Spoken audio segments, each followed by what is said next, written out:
Então é isso aí, né, pessoal? Boa noite aí, já fui apresentado muito brevemente. É uma honra estar aqui também, né, para estar palestrando a primeira vez sobre esse assunto aí que já vai fazer quase 10 anos que eu, junto lá com o núcleo de estudos da casa, temos buscado nos aperfeiçoar, né? E esse aqui é um tema meio complexo de dar palestra, porque é uma questão muito longa. Para fazer esses slides eu tive que fazer vários cortes aí. Tanto é, para vocês terem uma ideia do tamanho, da extensão desse assunto, que eu tive que gravar, agora na Casa Pro Vida a gente está fazendo algumas gravações de videoaulas para disponibilizar numa plataforma para quem quer se inteirar mais sobre as questões para a vida, né? Tem muitas pessoas que demandam a Casa Pro Vida, eu tenho um professor lá que está falando tal coisa, eu não tenho argumentos para rebater. Então agora a Casa Pro Vida vai entrar nessa seara aí para fornecer essa formação, né? E nessa formação eu tive que... Essa palestra que eu vou dar foi dividida em 4 aulas e ainda ficou mais 3 ainda para eu trazer o assunto, porque o assunto é muito extenso, né? Então vocês vão ver aqui que eu vou trazer uma questão histórica, né, do globalismo, da cultura da morte. No entanto, eu vou pular várias fases, assim, vários intervalos de tempo para poder transmitir os pontos mais básicos dessa questão. Então é assim, né? A primeira coisa que eu faço, né, de pergunta, eu começo já tratando a palestra, é uma coisa assim, que chama muita atenção. Por exemplo, recentemente a gente viu ali na Irlanda, mais recentemente na França, a inclusão do aborto como direito constitucional, né? O primeiro país com direito constitucional, né, direito, entre aspas, né, das mulheres cometerem o aborto.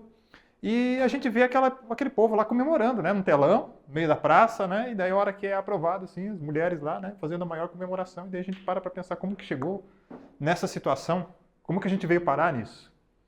E aí eu sempre começo as minhas palestras trazendo essa meditação que eu fiz, essa análise que eu fiz a partir de uma outra análise do teólogo Dom Estevão Bittencourt, né.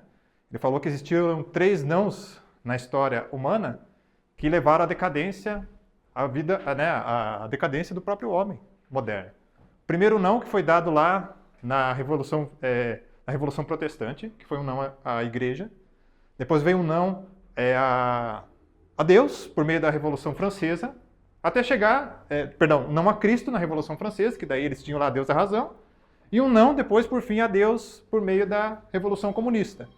E aí, né, ele começa a fazer lá as suas explicações, as suas análises, os seus ensaios a respeito disso, mostrando como chegou nessa situação. E eu fiz um paralelo para a questão da defesa da vida, né? Tanto que vocês podem ver aqui no slide. O primeiro não, né, que foi dado aqui foi o não aos filhos. Primeira coisa, filho é uma carga pesada, filho dá muito custo, a gente precisa cuidar do meio ambiente. A pauta ecológica está totalmente ligada com a pauta abortista, sempre vai estar vinculada, né? Se você não tiver a oportunidade assim, de aprofundar nesse assunto, eu indico um livro, né, do Monsenhor Sanahuja, né, Poder Global e Religião Universal. Nesse livro aí, quem teve a oportunidade de ler, vê totalmente essa ligação do ecologismo lá com a nova era e com a questão da desvalorização da vida. Então, assim, não aos filhos, o primeiro que foi dado, né? Veio lá com os métodos anticoncepcionais, depois veio com a esterilização, mas ainda não tinha chegado no fim.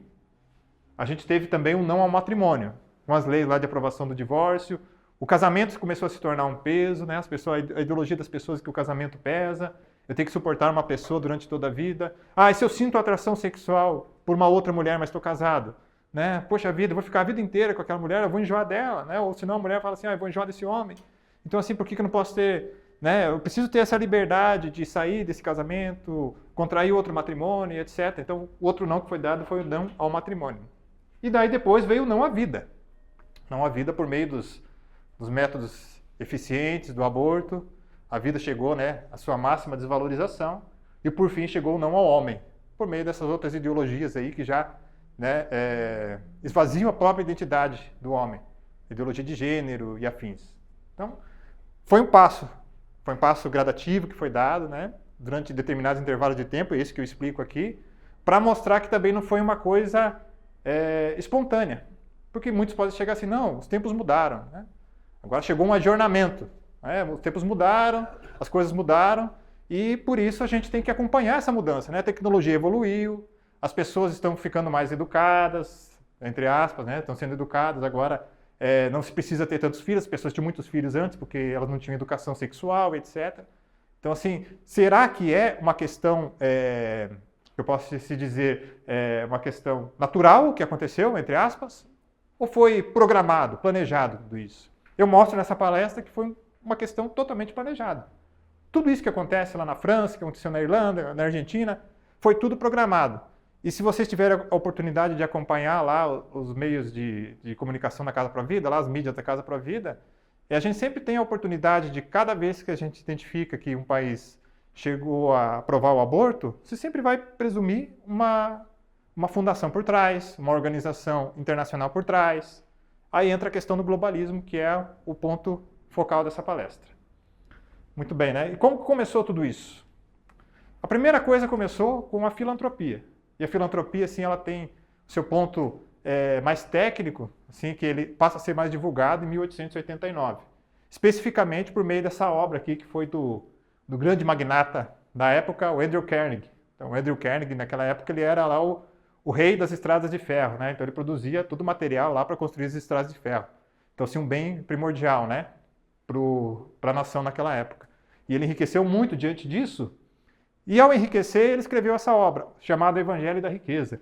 E nessa obra, que virou um best-seller na época, ele destacava o seguinte, que os ricos, tanto ele quanto os seus contemporâneos, eles tinham a obrigação de, diante de Deus, daquela dádiva que eles receberam de Deus, de enriquecer, de crescer materialmente, de distribuir aqueles bens entre as pessoas que passam necessidade, ou seja, e fomentar, né, ajudar aquelas pessoas que passam necessidade. Então, é uma obrigação moral da pessoa em fazer aquilo.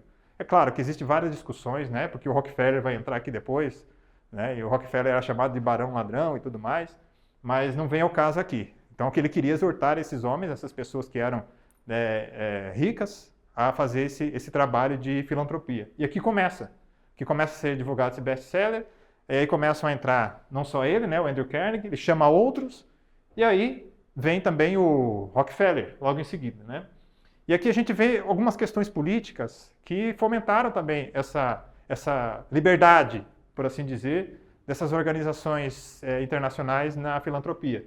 O primeiro é a liberdade dada aos serviços sociais, ou seja, os serviços sociais desde muito tempo, até 1950, quando houve uma repercussão, 1950, 60 ali nos Estados Unidos, houve uma repercussão dos limites dessas organizações filantrópicas e o que elas estavam fazendo, porque elas não estavam até então prestando contas para o governo. Porque o governo, qual que era a ideologia na época? Muito bem, eu tenho uma organização social que está fazendo um serviço que deveria ser específico do governo.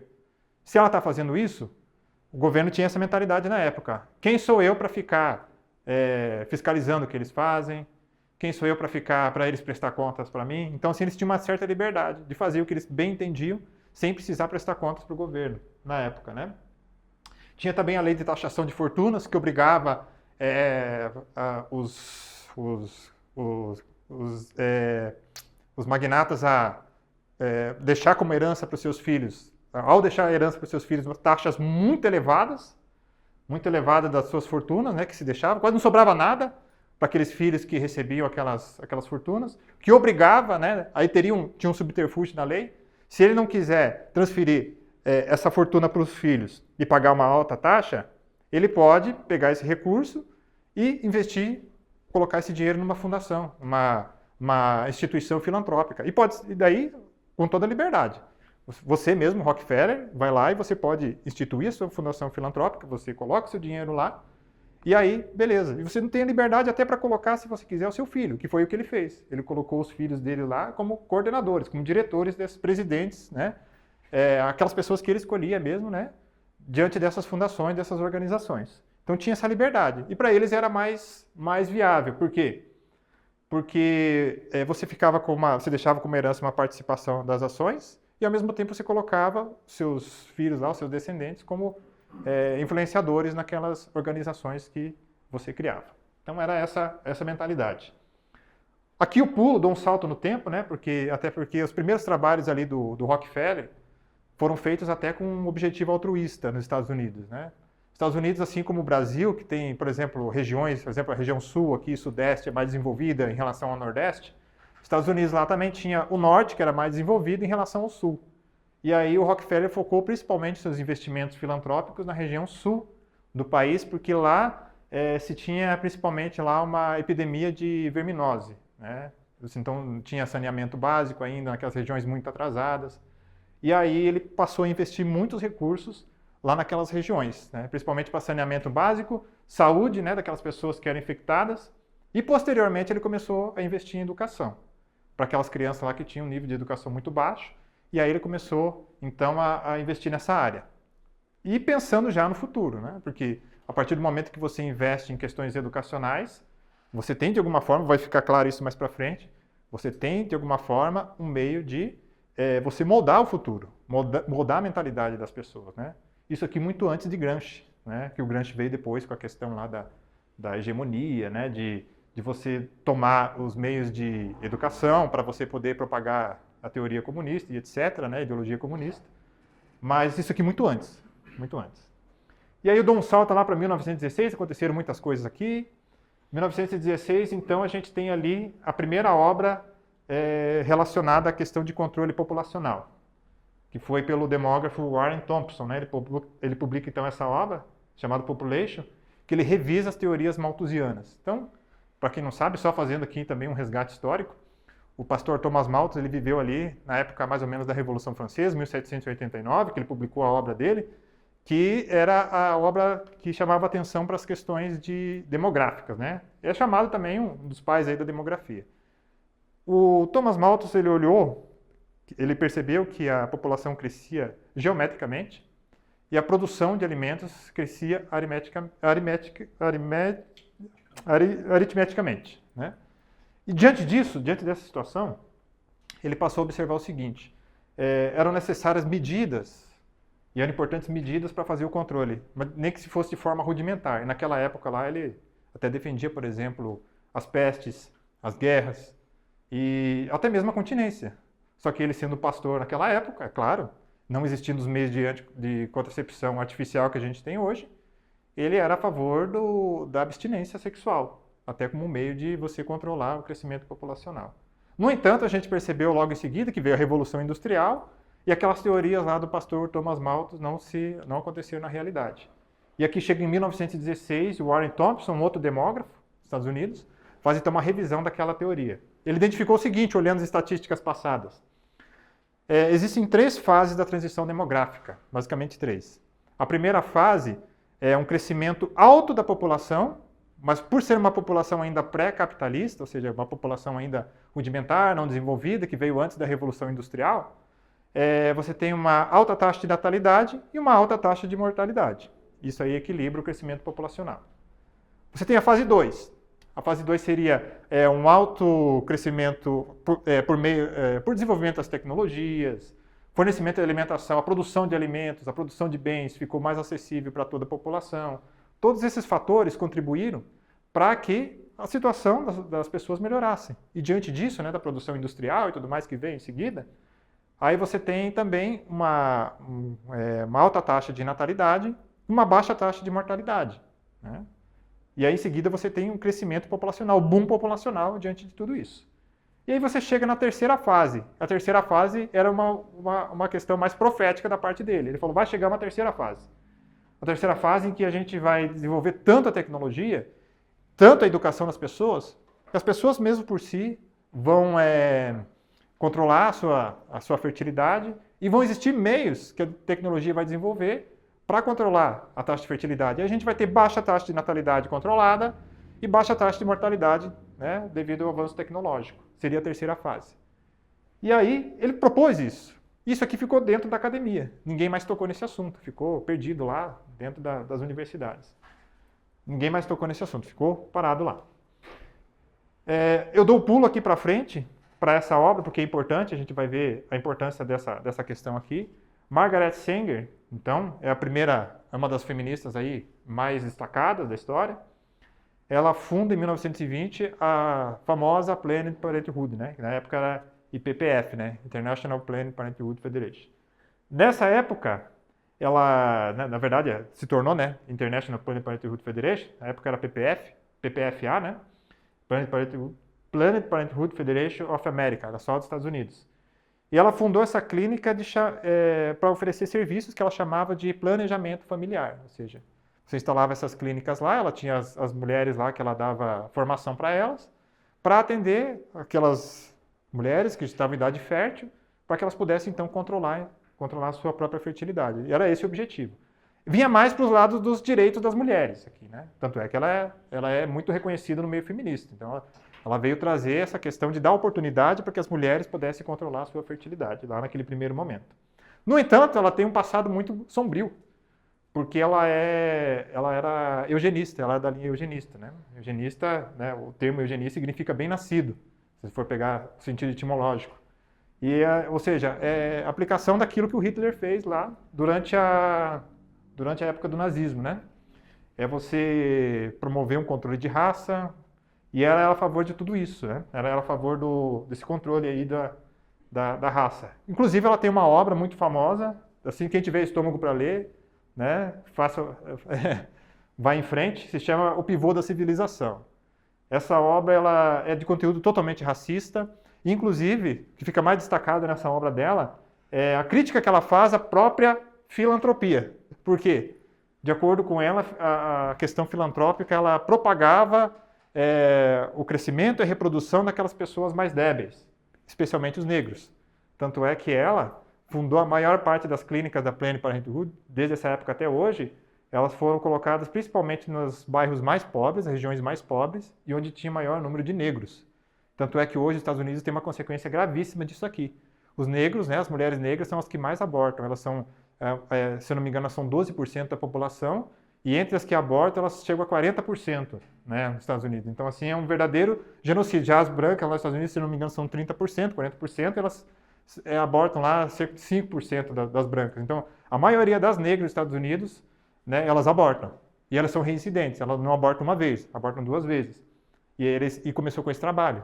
Se vocês forem ver lá, a maioria das clínicas até hoje estão lá nos subúrbios lá dos Estados Unidos, lá no Brooklyn, lá naquelas regiões mais pobres. Porque ela tinha esse desejo mesmo, né, de promover o controle, né, da fertilidade daquelas mulheres negras, daquelas mais pobres, e ela queria promover o crescimento das famílias mais ricas, né? Era essa a proposta dela. Então aqui, só para ficar claro, aqui também ficou só na Margaret Sanger. Ela provocou algumas polêmicas, né, quando abria essas clínicas lá de planejamento familiar, a polícia ia atrás dela, prendia, aí depois ela tinha muita influência, soltavam ela, né, e ela ia afundando, com isso ela foi criando aquele efeito contrário, né, ela foi chamando a atenção da mídia, chamando a atenção, daí foi fazendo uma propaganda, né, essa atitude de prender e soltar ela foi gerando uma propaganda em favor dela e ela foi ganhando mais força. Mas ficou mais restrito ali a ela. O que acontece é o seguinte, eu dou um salto agora para 1952. Aconteceu muita coisa aí nesse período, nesse entremeio, mas em 1952, então, é a data inicial da cultura da morte, né, com base no globalismo. Em 1952, o Rockefeller III, neto lá do magnata, né, que começou o trabalho filantrópico, então ele decide largar tudo que ele tinha, todo o trabalho que ele tinha com bancos, com questões de produção e tudo mais, associações lá que ele tinha com o pai dele, para trabalhar exclusivamente na questão do controle populacional. Por quê? Porque ele tinha a mentalidade seguinte, que ele percebia que as guerras estavam crescendo, as tensões mundiais, os conflitos mundiais estavam crescendo cada vez mais, o mundo estava na beira de uma catástrofe, uma terceira guerra mundial, e ele reputava esse problema das questões das guerras a pressões populacionais, ou seja, são populações que estão lá no terceiro mundo, são populações que estão lá, que são mais pobres, que elas estão numa situação de degradação tão grande que logo elas vão fomentar a guerra contra os países do norte, porque os países do norte são mais desenvolvidos, conseguiram então controlar a sua população, né? Fazer um controle populacional. E logo os países mais pobres, onde as pessoas são numerosas, as famílias são numerosas, vão se reunir e aí a gente vai ter um conflito a nível mundial aí devido a essas pressões populacionais. Então eles se consideravam um verdadeiro messias, né? Aquele que vinha trazer a boa nova ali, vinha salvar o mundo de uma catástrofe iminente. No entanto, o Rockefeller, naquele primeiro momento, ele tinha uma dificuldade, porque ele precisava unir 3 grupos distintos de pessoas que viam o problema da fertilidade da mulher, que viu a questão dos problemas populacionais, sob uma ótica diferente. né? E esses 3 grupos eu destaco aqui, ó. O primeiro grupo é do controle da natalidade, que a principal figura é a Planned Parenthood, lá da Margaret Sanger. Né? Ele focava o seguinte, ó, as mulheres por si, elas precisam de meios de controlar a sua fertilidade. Então o que a gente precisa é abrir mais clínicas para que as mulheres possam vir e cuidar da sua fertilidade e ter menos filhos. Seria isso, era essa a ideia, né? A principal nome aqui é o Alan Guttmacher, né? Que é, inclusive, hoje existe o Instituto Alan Guttmacher, que é um instituto que faz estatísticas do aborto, inclusive, né? Eles inflam os valores do aborto até hoje. Mas esse rapaz aqui, então, ele era o presidente da Planned Parenthood na época, que foi fundada lá atrás pela Margaret Sanger, e tinha essa perspectiva. O outro grupo que não se dava com esses outros grupos aqui embaixo não se davam com o do controle da natalidade. É o do controle populacional. Esse aqui é muito interessante. Esse aqui veio principalmente com essa pessoa aqui, Hugh Moore. E aí, se vocês não tiverem oportunidade, se quiserem aprofundar nesse assunto, tem aquele livro lá do Centro Dom Bosco, Segundo as Intenções, né? Traduzido Entendendo Consequências. É um livro muito interessante, que traz todas essas informações aqui. O Donald Criswell, que foi o cara que escreveu esse livro, ele coloca nos rodapés todas as informações, material primário, não é secundário, não é quem me disse, não, ele vai lá, ele foi nos arquivos das bibliotecas dos Estados Unidos e está lá, todas as notas no rodapé, de onde ele tirou. Não é coisa inventada da cabeça dele, né? É um livro desafiador, anos de estudo. E aí ele explica a questão do Hugh Moore. E o Hugh Moore é muito interessante, porque ele era também um magnata, e ele inovou uma questão lá nos Estados Unidos, né? Antigamente tinha dificuldade, você ia nas nas estações de trem nos Estados Unidos, lá, né, onde tinha o transporte por trilhos, e ali eles tinham, para você beber água, tinha um copo lá compartilhado, né? Uma questão assim, totalmente anti-higiênica. Tinha um copo compartilhado, pendurado lá perto do bebedouro, você pegava aquela água e bebia naquele copo ali compartilhado. E ele percebeu essa escassez, e aí ele teve uma visão e começou a criar então os copos, né? Daí ele criou a empresa Dixie Cup, que ganhou muito dinheiro na época porque ela começou a vender copos de papelão. E começou a ganhar muito dinheiro com isso. E ele já era envolvido com questões políticas, né? Inclusive com os caras lá que encabeçaram a União Europeia e tudo mais, né? E aí ele tinha uma visão assim também muito catastrófica do mundo.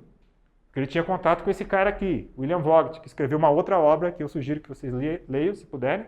Chama-se The Road of Survivor, né? E aí nessa obra, o William Vogt, ele tem uma série de proposições assim absurdas para o controle populacional.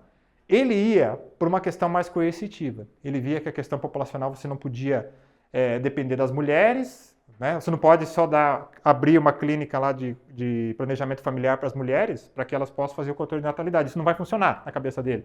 A gente precisa de medida coercitiva, a gente precisa vir com força, precisa usar o Estado, tipo política do filho único lá na China, para fazer o controle populacional, porque senão nós vamos todos morrer.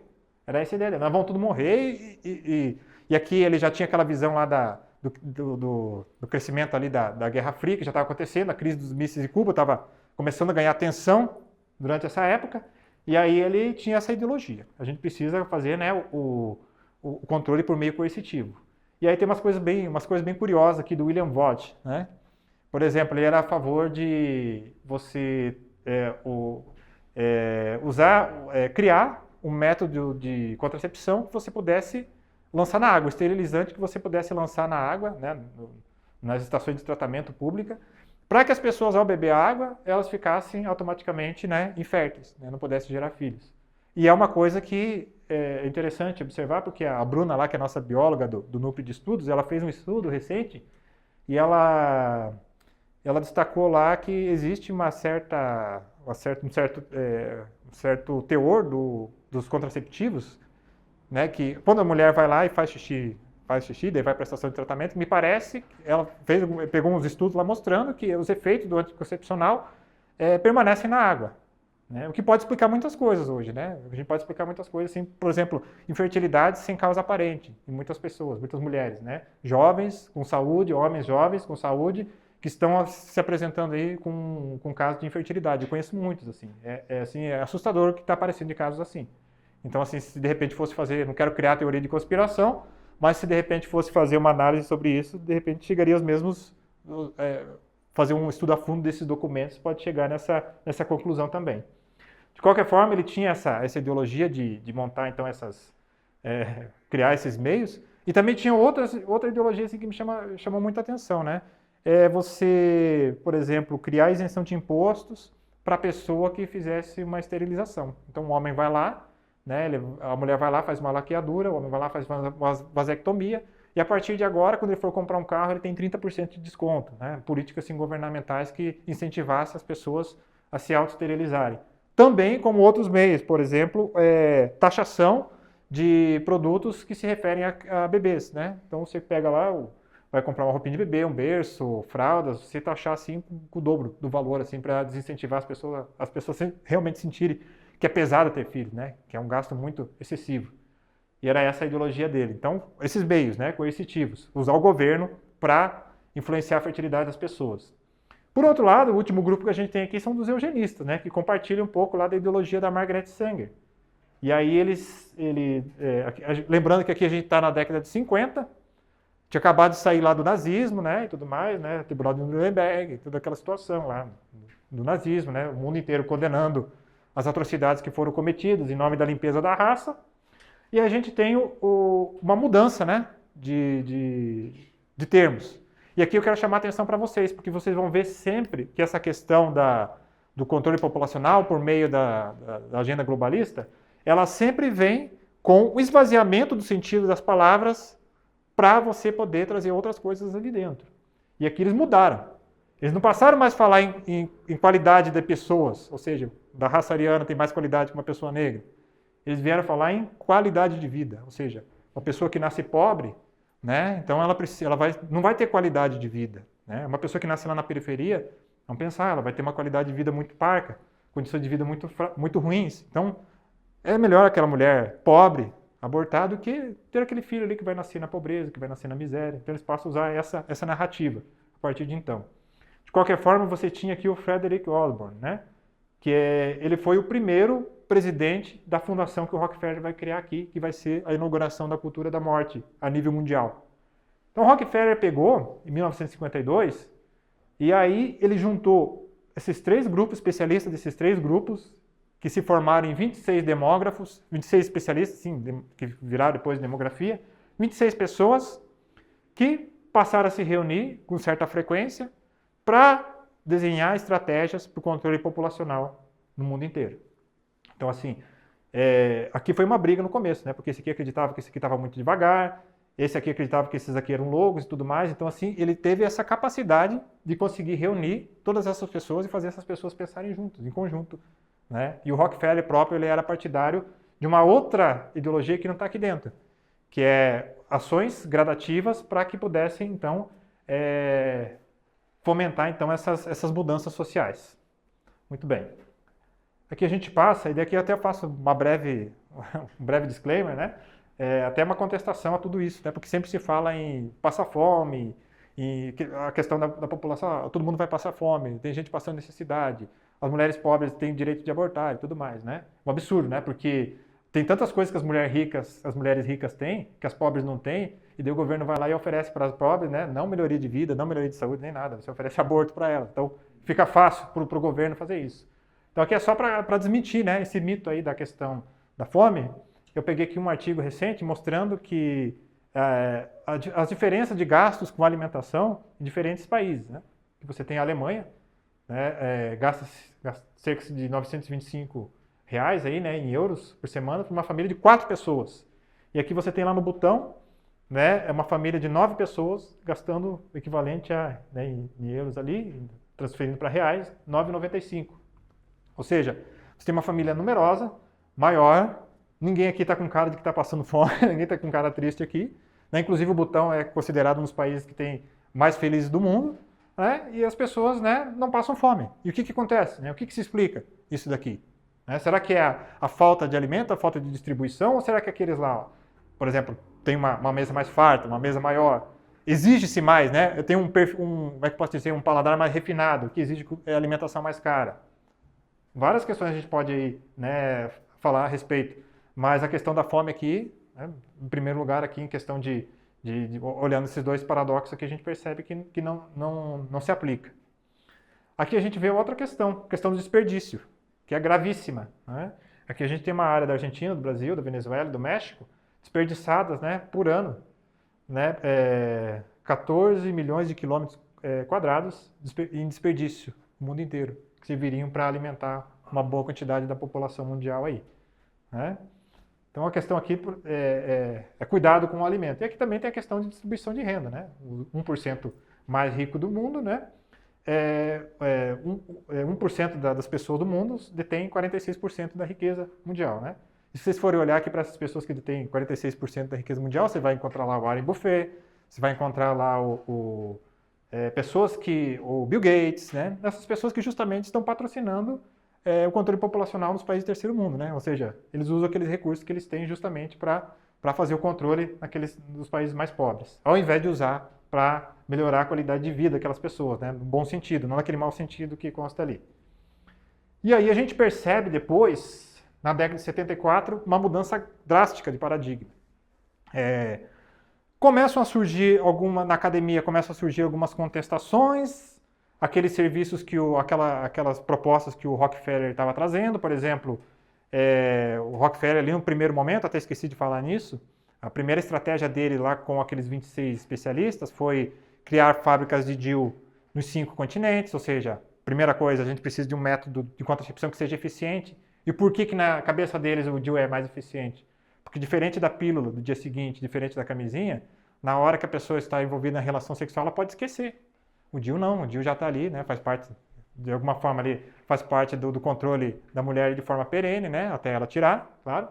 E ali, a primeira estratégia deles foi criar fábricas de DIU, então nos 5 continentes, promover o lobby, né, para que os governos aceitassem essa questão do controle de políticas de planejamento familiar, que foi bem difícil para ele, inclusive ele se encontrou com o Papa Paulo VI, né, durante um certo momento ele se encontrou com o Papa e tinha uma certa... Depois que ele voltou da conversa com o Papa lá em particular, ele veio bem animado, achando que o Papa ia ficar do lado dele. Passou alguns meses, o Papa foi lá e publicou a Humanae Vitae, né, e ele virou as costas, né, para tudo, né? Ele abandonou o trabalho de tentar modificar a ideologia, né, por dentro da igreja. E aí ele veio com outras estratégias, né?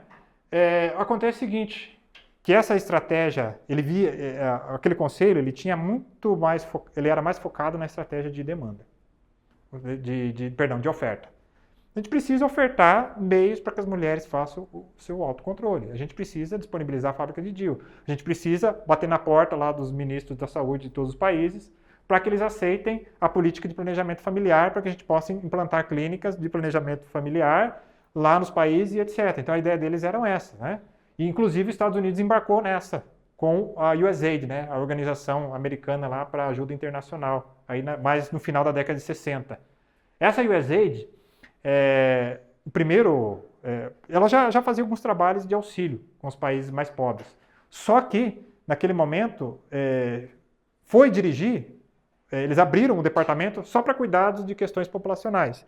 E ali um médico epidemiologista chamado Heimer Ravenholt, foi ele que assumiu ali a cadeira, né, a direção da USAID. E esse cara tinha umas ideias muito malucas, né? A primeira ideia dele, assim, ele falou, se preciso for, a gente vai lá para a Índia, vai lá naquelas comunidades pobres que ninguém chega com carro, pior daquelas comunidades, e a gente faz o seguinte, a gente passa com o nosso avião lá da USAID e a gente joga lá um container lá cheio de anticoncepcionais com instruções lá para que as mulheres possam usar. Então, assim, ele via dessa maneira, ele via que a necessidade de você fornecer. Então, assim, os meios de todo mundo controlar a sua fertilidade. Aí começam a surgir os trabalhos na academia mais críticos a essas teorias. E o primeiro que veio foi do sociólogo Kingsley Davis, que inclusive fez parte do Conselho Populacional. E o Kingsley Davis ele trouxe a seguinte questão, ele publicou um artigo na revista Science, em 1967, dizendo o seguinte, os programas de controle populacional estão tendo efeito? Era essa a pergunta, né, do artigo dele. Ele vai, né, eu tenho acesso a esse artigo, posso passar para vocês depois, ele vai ali, né, delineando ali, trazendo as ideias dele, e aí ele explica o seguinte, olha, ao fim e ao cabo, cara, vocês vão lá, vocês podem abrir quantas clínicas de controle populacional onde vocês quiserem. Se as mulheres não quiserem, se as mulheres querem continuar casando, se elas querem continuar a ter filho, elas vão passar por frente dessas clínicas e não vão nem olhar. Entendeu? Ele chamou a atenção, a questão é cultural. A questão não é somente de fornecimento de de demanda reprimida. A questão é cultural, a gente precisa moldar a cabeça dessas pessoas. Enquanto vocês não trabalharem nessa questão mental, nessa questão social, enquanto vocês não chamarem, vocês só estão chamando médico, enquanto vocês não chamarem sociólogos para fazer o trabalho aí, para traçar a estratégia populacional, vocês vão continuar patinando. Porque as mulheres continuam querendo ter filho. Né? As mulheres continuam querendo ter filhos. Então não adianta. E aí, diante disso, né, começou uma briga lá entre os grupos aí que financiavam, porque era dinheiro que estava sendo investido. Começou uma briga muito grande, e aí a gente viu uma mudança de paradigma na Conferência de Bucareste, em 1974, e o Rockefeller em todas essas conferências da ONU, envolvido até o pescoço na ONU. Nessa conferência, ele teve uma conversa com a melhor aluna desse cara que escreveu o artigo aí, o Kingsley Davis, que é a Adrienne Germain, e essa outra feminista, Joan Dunlop, que eram muito amigas.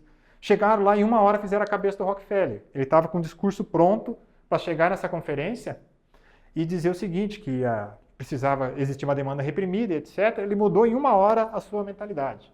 Ele foi lá, fez um discurso totalmente contrário a isso, falou que as mulheres precisam, né, dos meios de controle da sua fertilidade, etc. A gente tem que olhar mais para os pobres. Começou a falar assim, a gente precisa olhar para as mulheres que são pobres, para as mulheres que não têm educação. A gente precisa trazer elas para a educação, a gente precisa, né, dar mais liberdade para as pessoas, e todo mundo ficou espantado com aquela nova ideia que surgia.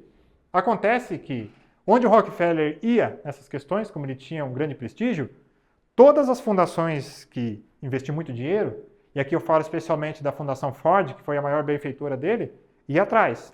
Então você vê, Rockefeller ia na frente, essas fundações iam atrás, dinheiro, dinheiro, dinheiro. E aí, depois dessa conferência, o Rockefeller começou a investir em três estratégias, 3 frentes. Ele começou a investir no resgate de grupos LGBT, homossexuais, né, para promover esse controle por meio de questões culturais.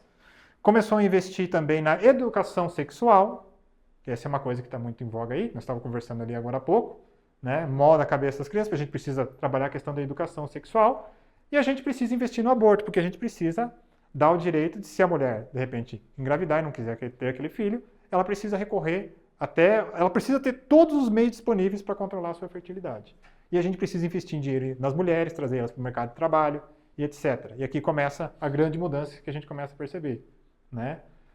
Movimentos feministas também, ele passou a investir muito, principalmente nos movimentos feministas, né? E passou a investir em muitos trabalhos de sociólogos. E aí o negócio começou a andar realmente, a gente vê os efeitos agora. A gente tem visto, vai naquilo que eu falei lá no começo. E aí a gente vê na década de 90 uma grande mudança, direitos sexuais e reprodutivos que começam a entrar na pauta lá das conferências começa primeiro na conferência do Cairo, depois vem na conferência de Pequim. E o que significa esses direitos sexuais e reprodutivos? Sempre que vocês escutarem, né, essa palavra, vocês já podem presumir que tem coisa errada aí atrás. E isso aqui, você tem coisa desde pedofilia, direito à pedofilia, direito à fertilização in vitro, direitos homossexuais, direito da mulher realizar um aborto. Então, sempre que vocês ouvirem essa palavra, eu vou mostrar até como uma prova ali depois, vão ter essas coisas por trás, vão ter essas questões por trás. É um eufemismo que foi utilizado para colocar dentro dos documentos da ONU, para não gerar muita controvérsia, né? Porque os países lá do terceiro mundo, especialmente a Índia, eles começaram a perceber que os países do primeiro mundo estavam meio imperialistas, né, com essas questões populacionais. Opa, eles vêm aqui investir muito dinheiro aqui no nosso país com essas questões, não trazem dinheiro para investir em agricultura, em desenvolvimento tecnológico, opa, tem coisa errada aí.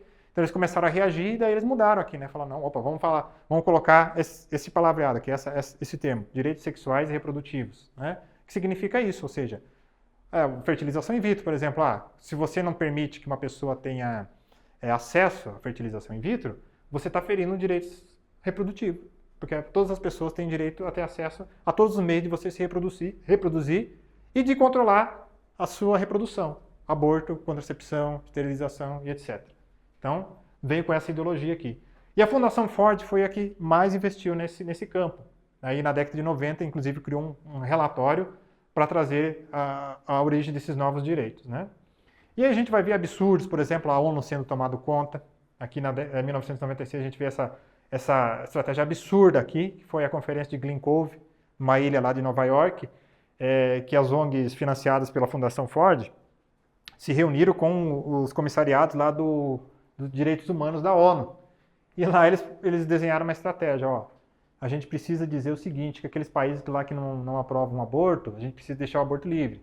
Então a gente precisa dizer que aqueles países que não aprovam o aborto, eles estão ferindo o direito à vida da mulher. Opa! Como assim direito à vida da mulher? Está lá na conferência, lá na Declaração de Direitos Humanos, direito à vida. Mas como? Como que você vai pegar o direito de uma mulher matar uma criança e dizer que quando ela recorre ao aborto, quando ela está querendo fazer o aborto, é ela que não está tendo direito? É que é o seguinte, quando uma mulher quando tem uma lei muito restritiva ao aborto no país, uma mulher quer realizar o aborto, ela encontra impedimento. E por conta dela encontrar impedimento, ela vai numa clínica clandestina, ou seja, ela está colocando em risco a vida dela. Então, assim, vocês estão ferindo o direito à vida, vão tentar colocar isso, vão tentar fazer engolir. Aí a gente começa a cobrar os países lá que têm leis punitivas do aborto, de que eles estão infringindo os direitos humanos das pessoas, e vão pressionando. Para que no futuro, a hora que a cultura estiver mais organizada, a gente vem e cria uma declaração de direitos humanos que inclua o aborto, assim, de forma clara, né? E aqui eu falo para vocês a prova dessa questão dos direitos sexuais e reprodutivos, com uma decisão recente lá do ministro Barroso, em 2016, não sei se vocês vão lembrar que ele absolveu lá por meio da terceira Câmara, do STF, um grupo lá que fazia abortos clandestinos na Baixada Fluminense. E aqui ele declara, exatamente, ele pega todo aquele linguajar do relatório de 1990 da ONU e traz para uma jurisprudência. Olha só o que ele diz. É incompatível com os seguintes direitos fundamentais, os direitos sexuais e reprodutivos da mulher, ou seja, isso aqui entrou numa sentença aqui no Brasil, para vocês terem uma ideia, que não pode ser obrigada pelo Estado a manter uma gravidez indesejada. E a igualdade da mulher, já que os homens não engravidam, e portanto a equiparação plena de gênero depende de respeitar a vontade da mulher nessa matéria. Aqui, ao fim e ao cabo, ele está dizendo o seguinte, direitos sexuais, a gente precisa trazer para a nossa legislação brasileira, para nossas decisões, direitos sexuais e reprodutivos, que significa o quê? Que, assim como o homem, né, é uma questão de igualdade, assim como o homem vai lá, tem relação sexual com a mulher, e aí ele não precisa carregar o fardo da gravidez, por que a mulher precisa? Então a gente tem que manter uma equiparação, uma igualdade. Se a mulher não quiser engravidar, ela também pode ter o direito de ir lá, ter a relação sexual e não ter o seu filho, abortar o seu filho. Na verdade, ele está querendo dizer isso aqui com essa sentença, né? Um absurdo, que já entrou. E aqui eu falo para vocês também da questão dos direitos sexuais e reprodutivos, um artigo recente lá que a gente escreveu lá para o blog da Casa Pro Vida, uma proposta 3 do estado de Michigan, lá nos Estados Unidos, eles criaram uma lei de direitos sexuais e liberdade reprodutiva, lá nos Estados Unidos. Ó. Um direito constitucional estadual à liberdade reprodutiva, definida como direito de tomar e efetuar decisões sobre todos os assuntos relacionados à gravidez, ou seja, todos os assuntos relacionados à gravidez até o aborto, né? Incluindo, mas não limitando, os cuidados pré-natais, parto, pós-parto, contracepção, esterilização, assistência ao aborto, tratamento do aborto espontâneo e assistência à infertilidade, fertilização in vitro. Vejam como isso aqui já é uma legislação lá nos Estados Unidos, baseando-se naquele relatório lá da Fundação Ford, já traz uma lei já com todo esse conteúdo abertamente que eu falei para vocês. Então, sempre que vocês ouvirem direitos sexuais, liberdade reprodutiva, está relacionado a todas essas terminologias que constam aqui. E aí, né, aqui eu vou passar para frente, até porque vai avançando o tempo, né? Aí aqui, deixa eu ver. Aqui eu falo para vocês da questão do tal do aborto seguro, né? Que agora todo mundo fala, né, de aborto seguro, que uma mulher, toda mulher tem o direito a um aborto seguro, porque quando ela recorre a uma clínica clandestina, ela tem um aborto inseguro, que é uma grande falácia, né? Porque a gente percebe aqui, até tem uma notícia lá no Canadá, que uma moça tomou uma pílula abortiva e lá no Canadá é permitido, né? A mulher, se ela quiser, ela toma... A estratégia é a seguinte, ela toma a pílula abortiva em casa e aí ela pode, logo em seguida, recorrer ao hospital. Então ela começa o aborto em casa e termina lá no hospital. E aí uma moça foi lá e tomou uma pílula abortiva e acabou morrendo de hemorragia.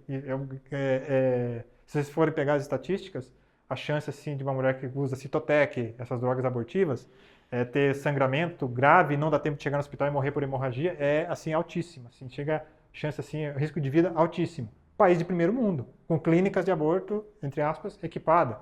Aborto seguro? Não existe. Aqui a gente vem na sequência, né? Uma moça, logo depois que foi aprovado o aborto lá na Argentina, uma moça, então, inclusive, que era feminista, da Onda Verde lá, que estava comemorando lá o aborto, veio a falecer num hospital, né, lá da Argentina que já oferecia o tal do aborto seguro, né? Alguns meses depois da aprovação do aborto. Então, essa é uma grande falácia. E aqui eu falo para vocês até uma questão para a gente chamar, para a gente meditar, para a gente parar para pensar. Certo, vamos pensar o seguinte, e como que estão os números do aborto no mundo? Como que é essa questão? Como que a gente faz um comparativo? O aborto é a causa de maior número de mortes no mundo, segundo a World Matters, né, que é um site aí de estatísticas mundiais sobre doenças e causas mortes, né? Então, o aborto é a maior causa de extermínio de ser humano no mundo. Inclusive, durante os anos ali da Covid, né, ele ultrapassou, esse ano aqui, se eu não me engano, ele está na cerca aí de 60 milhões de pessoas. 60 milhões de pessoas por ano, crianças, com a vida ceifadas. Isso aqui, estatísticas. A gente sabe que a questão do aborto ela é subnotificada, né, porque em alguns países, por ter a lei restritiva, as mulheres são presas. Então, assim, muitas vezes o médico vai lá, faz o aborto, né? E aí ele não registra. Em outros casos, faz de forma propositada, para encobrir algum erro, para encobrir a morte de mulheres quando recorre a um aborto. Então, aqui é totalmente. Se eu fosse explicar para vocês, aqui ia dar uma aula inteira só de motivo de subnotificação de abortos. Então, aqui, 68 milhões estatisticamente comprovados. Né, a gente sabe que é muito mais. Mortes de crianças por meio do aborto, né? Só que olhando para esses números aqui, a gente não tem muita noção. A gente só vai ter noção quando a gente olhar para isso aqui, ó. Os maiores ditadores mais sanguinários da história. O mais sanguinário foi Mao Tse Tung. Durante 1943 e 1970, quase 30 anos, aí ele matou 78 milhões de pessoas. O mundo está matando aproximadamente disso aqui, ó, em crianças por ano, em um ano. O que ele fez em 30 anos. Um verdadeiro genocídio, né? Uma coisa horrível. O próprio Hitler aqui, 20 milhões de pessoas. Então o mundo mata em 5 anos, 6 anos ali. O mundo mata, assim, crianças essas crianças por meio do aborto aí, em um ano, se mata 3 vezes mais que o Hitler matou. Né? E ninguém olha para isso, ninguém se espanta com isso. E a maior causa de morte no mundo, inclusive durante a Covid. Estava lá o dobro de mortes da Covid no mundo, eram os abortos. Está lá no site, lá, né? Estatística. Não é cristão o site, não é nada. Né? Para dizer que estão inflando os números lá para poder chamar atenção. É o que acontece, é a realidade. Né? E no Brasil, né? Até para terminar. No Brasil aqui nós temos uma questão muito interessante. O Brasil aqui, depois que terminou o regime militar, a gente teve uma invasão dessas organizações internacionais aqui e elas primeiro vieram estudar aqui o campo do Brasil. Primeiro tinha que entender aqui como é que no Brasil funcionava a questão do aborto. Né? E aqui eles descobriram lá os 3 excludentes de ilicitude lá do artigo 128 do Código Penal, ou seja, a mulher não vai ser punida se ela realizar um aborto por estupro, né? Em caso de estupro, risco de vida para a mãe e mais recentemente lá a DPF 54, anencefalia. Então são esses 3 casos que a gente tem. Naquela época só tinham esses 2, o aborto chamado terapêutico e o aborto lá por violência sexual. E aí eles estudaram toda essa questão aqui do Brasil e eles descobriram o seguinte, olha, para a gente conseguir fazer o aborto ser legalizado no Brasil, a primeira coisa que a gente tem que fazer, a gente tem que abrir clínicas de aborto para esses casos que a lei não pune. E aí vai lá a senhora Luísa Erundina, que inclusive esses dias foi dar uma palestra numa paróquia lá em São Paulo, né? Muito interessante, né? A senhora Luísa Erundina, quando era prefeita de São Paulo, foi lá e abriu o primeiro espaço de aborto dentro do Hospital Jabaquara, né? Lá em São Paulo. Ela foi a pioneira. E aí foram seguindo outras pessoas, né? Outras pessoas foram abrindo clínicas, serviços de aborto dentro dos hospitais públicos, o negócio foi crescendo, mas só naqueles casos em que a mulher, né, ela sofreu uma violência sexual, né, foi por meio do estupro, é comprovado que foi estupro, durante essa época era comprovado que foi estupro, então ela pode recorrer ao aborto. Ou seja, só para ficar claro para vocês, o Estado não é obrigado a oferecer esse serviço. Ele só seria obrigado a oferecer se tivesse uma lei definindo que o aborto é legal no país, daí o Estado seria meio que obrigado a abrir clínicas de aborto lá nos hospitais públicos, né? E se não fizesse isso, o Ministério Público vinha em cima, uma bagunça, né? Ia ser totalmente realizado.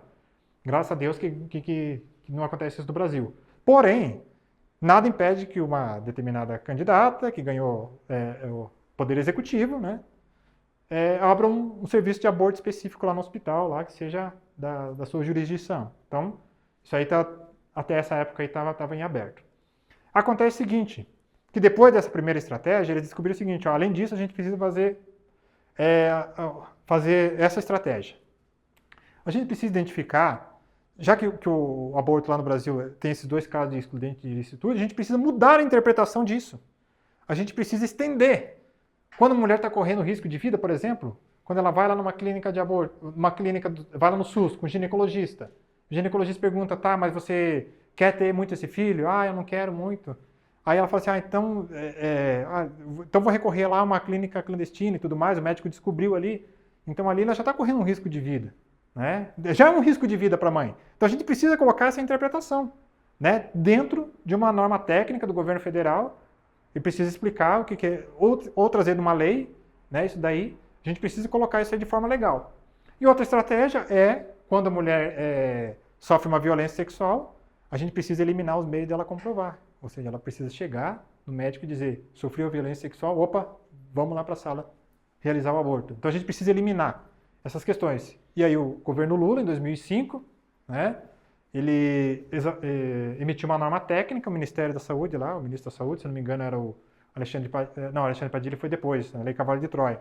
Era o José Gomes Temporão, na época era o ministro da Saúde.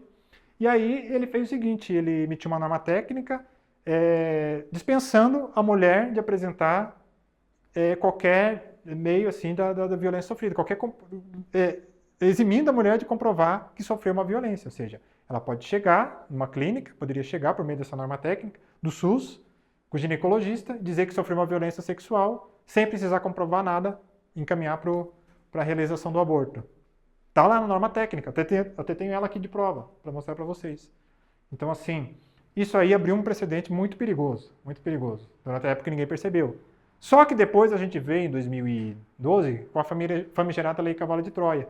Aí a questão linguística entrou na lei, porque a Lei Cavalo de Troia definiu que violência sexual é qualquer atividade sexual não consentida. Isso aqui é um troço muito abrangente, passou assim despercebido. O que significa isso? Significa, por exemplo, que a mulher pode alegar que na noite que ela engravidou, ela não estava lá com muita vontade, então até que grau que a gente calcula que foi um ato sexual não consentido? Isso é uma coisa muito subjetiva. Então, assim, se aproveitou dessa lei para estabelecer isso, né? E é assustador, é tão assustador que a gente vê a prova disso, que em 2005, lá na Suécia, foi aprovada uma lei que definia estupro como qualquer atividade sexual não consentida, os homens estavam indo a rodo para a cadeia. Estavam sendo presos, porque a mulher chegava lá e falava, ó, violência sexual, né? Foi uma relação sexual não consentida, os caras iam para a cadeia. Que obrigou a tecnologia lá da Suécia a criar um aplicativo chamado Legal Fling. E nesse aplicativo, então, se estabelecia um checklist de 10 perguntas que o homem, antes de ter a relação sexual com a mulher que ele conhecia lá, ela assinava lá, repreenchia aquilo, colocava a sua digital e beleza, tá lá, comprovado. Ia lá e acusava no tribunal. Eu sofri uma violência sexual porque foi uma atividade sexual não consentida. Eu tenho a prova aqui, ó. Eu obrigava os homens a fazer isso, dessa forma. De tão absurdo que é. E aí, todo mundo fala assim, não, mas isso aí é a teoria da conspiração, você está falando besteira, não sei o que lá. Daí eu sempre trago aquela prova. Logo depois da aprovação da Lei Cavalo de Troia, 12845 de 2013, que a Dilma aprovou, ela tocou a mão do Papa lá, quando o Papa veio aqui na Jornada Mundial da Juventude, todo mundo falando para ela não ratificar aquilo que foi aprovado pelo Congresso, ela esperou o Papa sair, assinou e beleza, foi para frente, aprovada a Lei Cavalo de Troia. 3 meses depois da Lei Cavalo de Troia, saiu uma portaria, 418, do Ministério da Saúde, que estabelecia o preço de R$ 443 para cada aborto realizado no Serviço Público de Saúde. Está lá, claramente escrito, 443, citando a Lei Cavalo de Troia, certo? Então, ali estava a prova cabal, né? E a gente viu que foi, né, de certa forma, efetiva essa aplicação aqui no Brasil. Aqui, né, eu mostro para vocês só para comprovar, né, que tem a norma técnica ali, né, da saúde, da questão a norma técnica do abortamento humanizado, 2005. O Código Penal não exige qualquer documento para a prática do abortamento nesses casos. E a mulher violentada sexualmente não tem o dever legal de noticiar o fato à polícia. Ou seja, pode acontecer casos também da mulher ser abusada, ela ter medo de notificar a polícia, e o estuprador vai ficar aí, vai ser ileso, a gente vai ter uma criança morta, estuprador ileso, faceiro da vida, e a mulher sofrendo todas as consequências de ter realizado o aborto. Era essa a estratégia, né? Então, o fato à polícia deve-se orientá-la a tomar as providências policiais e judiciais cabíveis, mas caso ela não faça, não lhe pode ser negado abortamento, né? Então, não pode ser negada. É essa norma técnica é de 2005 do atual presidente, né, que ele fez naquela época. Tem outras aqui que eu trago, né? Deixa eu ver se eu... Acho que aqui ficou... Para não estender muito, eu acabei não trazendo todas, né? Todas essas questões, todas essas normas técnicas. Tem uma outra norma técnica ainda que traz essa questão aí do aborto aí sem comprovação e tudo mais. E aí a gente vê recentemente, por exemplo, no governo anterior, a gente viu também uma polvorosa ali que foi uma portaria que foi emitida pelo governo, ministro da Saúde anterior, aí, né, do outro governo, e ele estabeleceu o seguinte, ele estabelecia critérios para que a mulher recorresse ao chamado aborto aí em caso de violência sexual. Um dos critérios era ela passar pelo IML, né, comprovar que realmente sofreu a violência sexual, porque até então não tinha, estava tudo solto. E por outro lado também se tinha previsão de que o estágio avançado de gravidez a mulher pudesse fazer lá o ultrassom para ela tomar consciência daquele ser que ela carrega na barriga, né? Porque assim, sem olhar, né, fica difícil, né? Ela fica agora olhando a criança na barriga, ela fica mais sensibilizada, tudo mais. E aí os movimentos feministas, deputados de esquerda, tudo mais, se levantaram contra, teve toda aquela polvorosa. E eles acabaram mitigando aí essa portaria. Depois, ao fim e ao cabo, só ficou a questão de ter que realmente comprovar que sofreu a violência, né? Porque a questão de olhar a ultrassom ali foi negada, né? Elas não querem, né? Não querem que veja. Goiânia autorizou isso, não autorizou? Foi recentemente. Teve mais isso ainda. Em Goiânia, daí teve uma lei pró-vida lá que trouxe essa questão também do ultrassom. Não é obrigatório, mas o médico pode sugerir, ela pode, né, se encaminhar. Não é obrigatório daí. Aí a gente tem essas questões. Aí depois a gente precisava pensar no seguinte, tá, o Brasil sofre carência aí no sistema de saúde, as pessoas morrem na fila aí do SUS esperando uma cirurgia, a gente tem falta de medicamentos, a gente tem toda aquela situação precária aqui da saúde no Brasil. Como é que numa situação precária do Brasil a gente vai financiar o aborto? Vão vir as fundações internacionais, né? Primeira coisa. Mas para isso a gente tem que institucionalizar isso aqui no Brasil, né? A gente tem que criar um fundo, porque se não criar um fundo, fica difícil aí para entrar esses recursos aqui para nós, né? A gente não vai ter tanta liberdade de aplicação, os movimentos pró-vida vão vir em cima da gente, tal. Então, em 2014, né? Dia da Mulher, sempre fiquem atentos no Dia da Mulher. É no Dia da Mulher que eles inventam esses projetos de lei para trazer essas coisas estranhas. O Cavalo de Troia foi no Dia da Mulher. Teve outros aí que foram no Dia da Mulher. Daí veio lá em 2014, no Dia da Mulher, né? As vésperas do Dia da Mulher, projeto de lei que estabelece o Fundo de Combate à Violência à Mulher. Quem que é contra, quem é a favor de violência à mulher? Todo mundo é contra. Ninguém vai ficar a favor disso. Opa, ótimo. Ainda mais um dinheiro que vai financiar aquelas mulheres que sofreram violência, tal em casa. Ótimo. No entanto,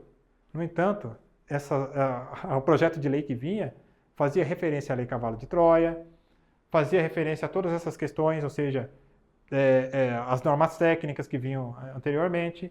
E aí, o movimento Pró-Vida se manifestou no sentido não de cancelar o projeto de lei. Nós só pedimos aos deputados que fizessem o seguinte, coloque lá um dispositivo dentro dessa lei que descreva o seguinte, né? Nenhum desses recursos desta lei será utilizado para a realização de abortos. Só isso que a gente pede. É só isso que a gente pede. Toda vez que foi se proposto fazer isso, os movimentos feministas foram lá, né? As deputadas foram lá, eram contra, porque elas já sabiam. Já tinham noção. Né? Caiu a máscara delas ali, que se pretendia, por meio daquele projeto de lei, financiar o aborto, né?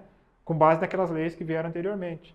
E a gente viu, principalmente ali durante a pandemia da Covid, eles aproveitaram a situação de que as mulheres estavam em casa, os maridos estavam mais presentes, aqueles conflitos familiares estavam acontecendo com mais frequência, e diante daquilo se precisava, a violência contra as mulheres estava aumentando, a gente precisava de projetos de lei que financiassem essa questão das mulheres, e que financiassem, atenção, essas leis aqui, financiassem aquelas organizações em defesa das mulheres, ou seja, as organizações feministas.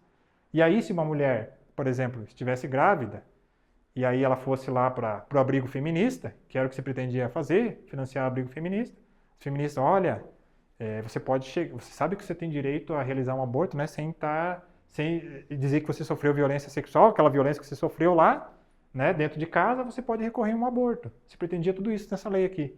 E aí a gente lutou, acabou passando, né? Inclusive a votação assim, foi esdrúxula, foi ridícula, porque foram só os líderes de partido que votaram. Inclusive um deputado aqui do Paraná, do norte do Paraná, ele votou nesse projeto de lei E ele votou a favor desse projeto de lei porque ele disse que não tinha nada escrito sobre aborto dentro da lei. É claro que eles não vão escrever, né? E aí ele foi lá e votou a favor, né? Teve a maior repercussão. Ele foi até lá no Instagram da Casa Pro Vida comentar né, que não era isso, né? Foi lá tentar se defender, né? Porque daí eu escrevi o artigo lá e citei o nome dele lá. Falei que ele foi o deputado do Paraná que aprovou. E ele falou, não era bem isso, não, tentando se desculpar.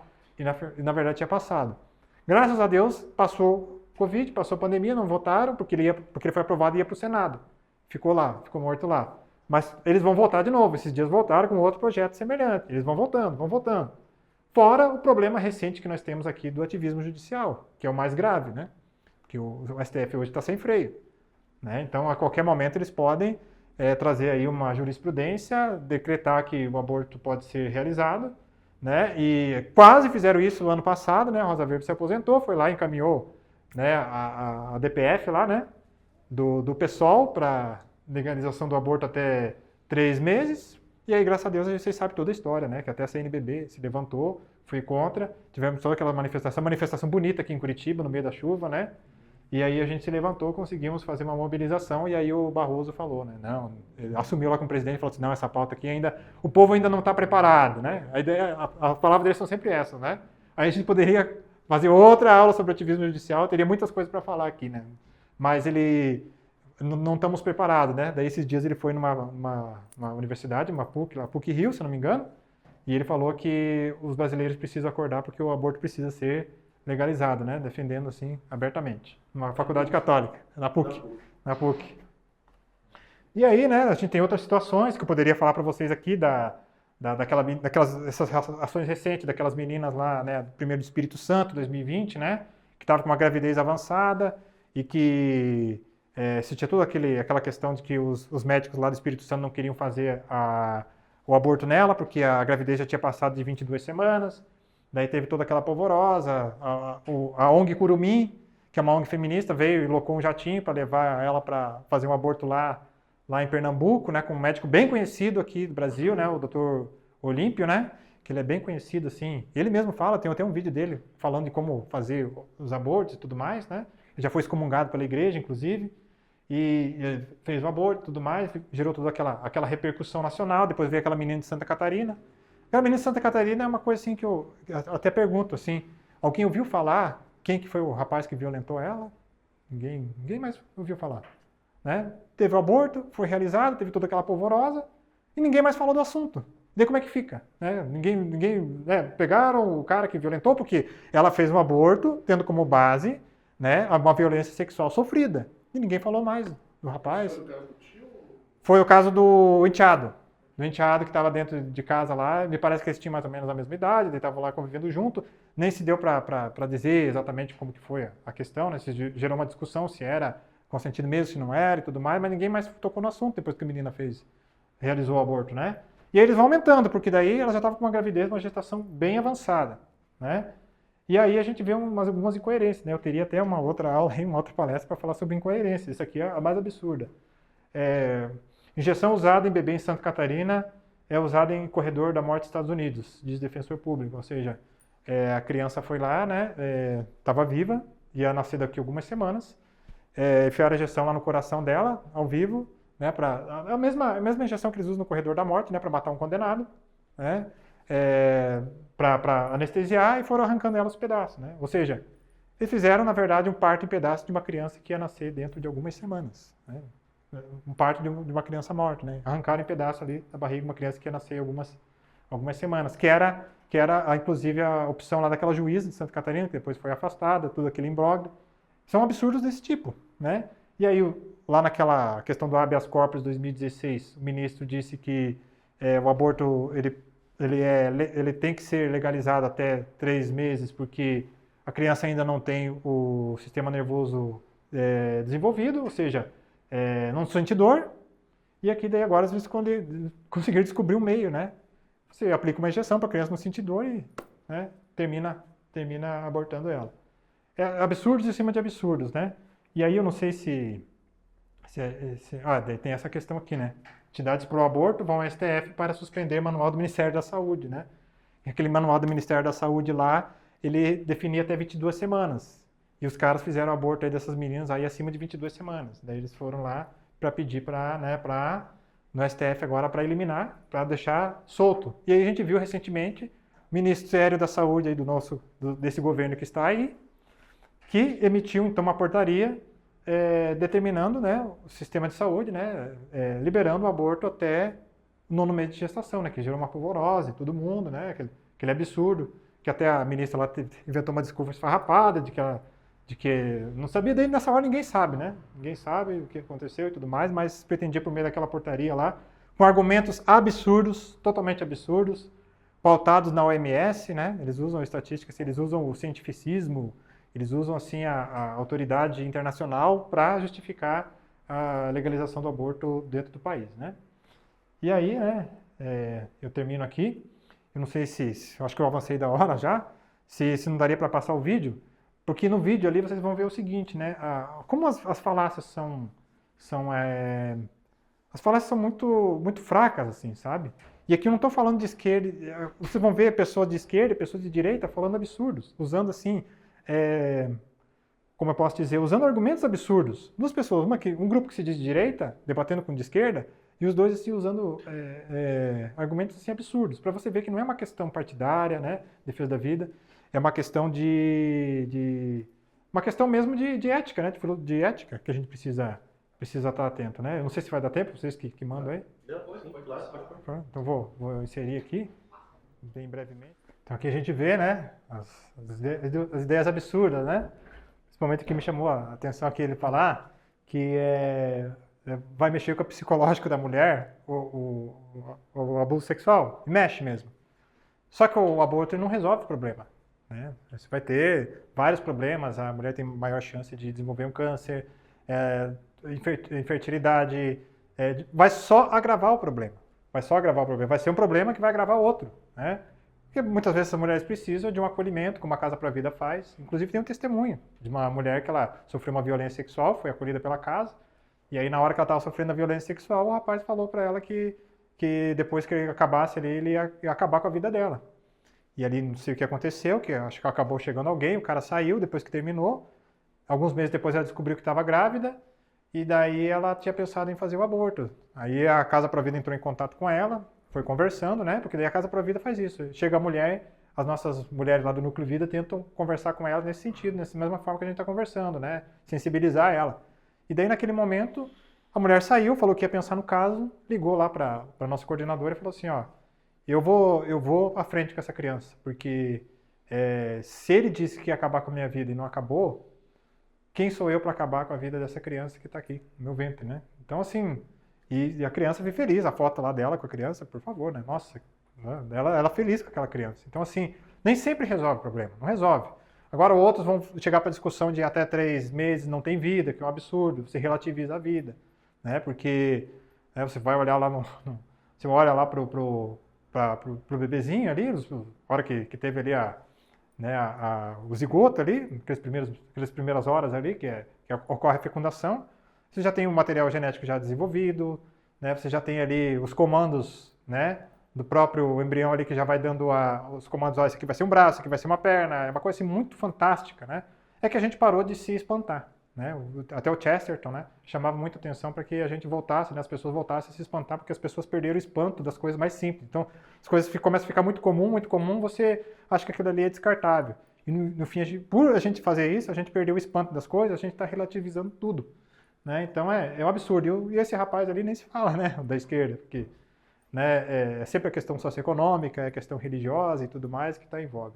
Então eu agradeço vocês aí, eu peço desculpa, tá, por me alongar aqui, eu nem falei tudo que eu precisava, né? Se alguém quiser se aprofundar mais, a Casa Pra Vida vai lá disponibilizar então essas videoaulas, não só no âmbito da questão de defesa da vida, tem da educação, tem questão de universidades, tem questões de feminismo, matrimônio, família, então todos esses assuntos aí que o povo católico precisa aprender, que muitas vezes não tem argumento, vão estar lá, né?